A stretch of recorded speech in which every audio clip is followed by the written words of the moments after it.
First at 6, it's been exactly 1 week since a 13-year-old boy was shot and killed by a D.C. government employee. This is Karon Blake.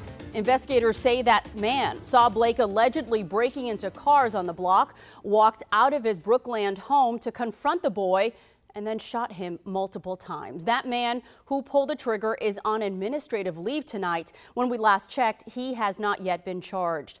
Thanks for joining us. I'm Delia Gonsalves. Tonight, the community is preparing to honor Karon with a candlelight vigil in Northeast D.C. Rafael Sanchez Cruz is live there. Rafael, I know you've been on this story since the very beginning. Tell me how folks are feeling this night. A lot of energy in the air, I'm sure.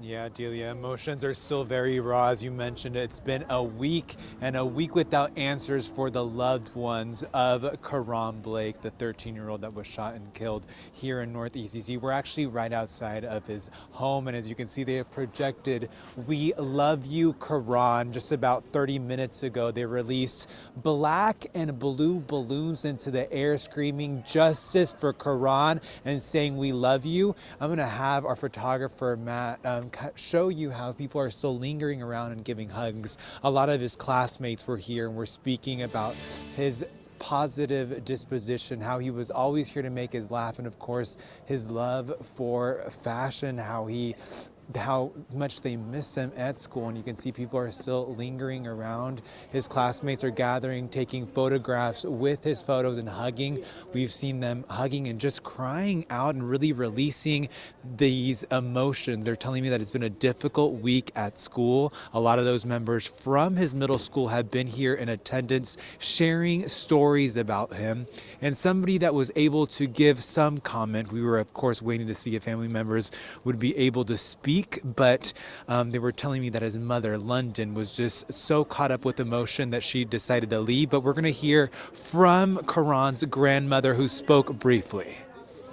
I love all y'all, and I can't thank y'all enough. Like, people came from everywhere that don't even know my grandson, and I'm just grateful that everybody is here to celebrate Karon, and that's my baby. A lot of people were saying how they saw him hours before that fatal shooting. And of course, a lot of these people here, what we've been hearing these conversations that they're having is they want to know the identity of that shooter. But as we know, MPD has not released the name of the man as the investigation is still ongoing, but they are demanding justice tonight. We're live in Northeast. I'm Rafael Sanchez Cruz, WUSA 9. Yeah, Rafael, I know so many people in the community feel so personally horrified by the developments and the loss of Karon. No matter how he ended up there on that block, he was a young 13-year-old boy. He was loved, and his life mattered. All right, Rafael, thank you so much. Like so many that are here, Delia. No, please go ahead. Yeah, continue. I was saying, like so many of these kids that are here right now sharing this, so and they're expressing that they're also 13-year-olds. They're his classmates that are, feeling that emotion because their classmate is gone, and it's been a very difficult couple of days for them, and they just don't understand how this happened. Like you said, we don't know, and the investigation will reveal more details about what happened, but they're just wondering how a 13-year-old is no longer with them, how their classmate is no longer with them. So again, live in Northeast, I'm Rafael Sanchez Cruz. Back to you, Delia. Yeah, and you think about the trauma that trickle effect has in the community of our young people, so we all need to wrap our arms around them at this moment.